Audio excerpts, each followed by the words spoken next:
Hard currency এবং হচ্ছে soft currency. Hard কারেন্সিটা আসলে কি? যে হার্ড কারেন্সিটা হচ্ছে এমন একটা কারেন্সি যে কারেন্সিটা আপনি পৃথিবীর যে কোনো দেশে বিনিময়যোগ্য এবং হচ্ছে সেই কারেন্সির আস্থা সবচেয়ে বেশি। এই হার্ড কারেন্সির দৌড়ে সবচেয়ে বেশি এগিয়ে আছে হচ্ছে ইউএস ডলার। এটা বিশ্ব বাণিজ্যের মূল হাতিয়ার হিসেবে কাজ করে আসছে ইউএস ডলার। সো যেটা হচ্ছে আমরা বলি রিজার্ভ কারেন্সি। তো ইউএস কিভাবে রিজার্ভ কারেন্সি হলো সেই বিষয়ে আমরা হচ্ছে বিস্তারিত অন্য একটা ভিডিওতে বলবো।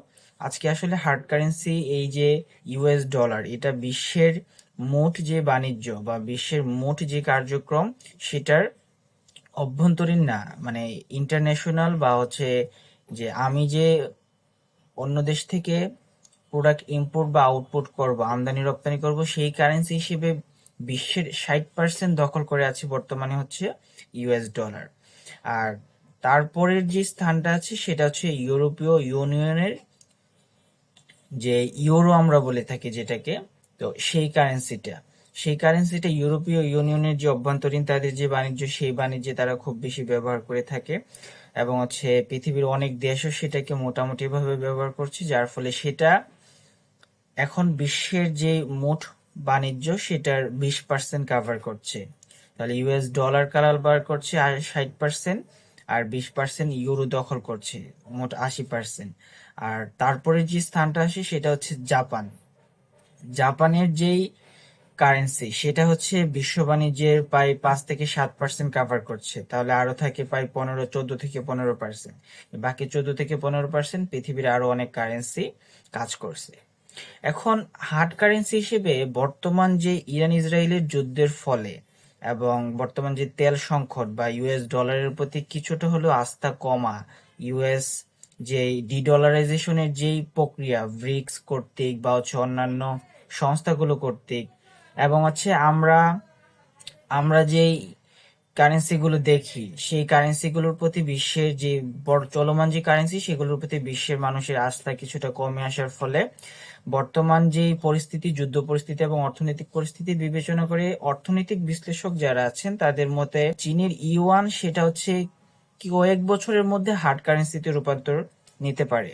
এবং আমরা ইরান এবং হচ্ছে আমেরিকা ইসরায়েলের যে চলমান বর্তমান যুদ্ধ আছে সেখানেও দেখতে পাচ্ছি যে হার্ড কারেন্সি হিসেবে চায়নাকে ইনভলভ করার জন্য ইরান কিন্তু ঘোষণা দিয়েছে যে তারা হচ্ছে যদি কেউ অয়েল এই হরমুজ প্রণালী দিয়ে ট্রান্সফার করতে চায় তাহলে সেটা ইউয়ানে যদি টাকা পরিশোধ করে তাহলে সেটা সে সেফলি যেতে দিবে।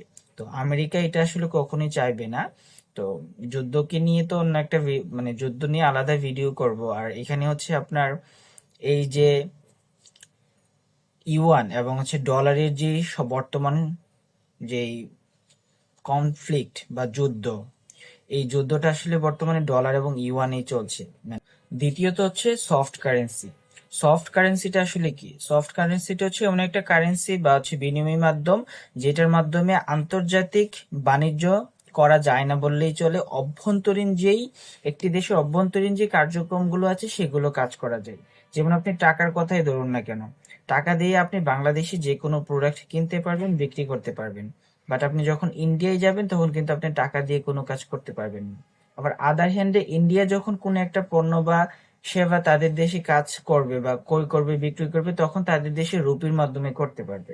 বাংলাদেশে আসলে কিন্তু সেই রুপি আমরা নিব না।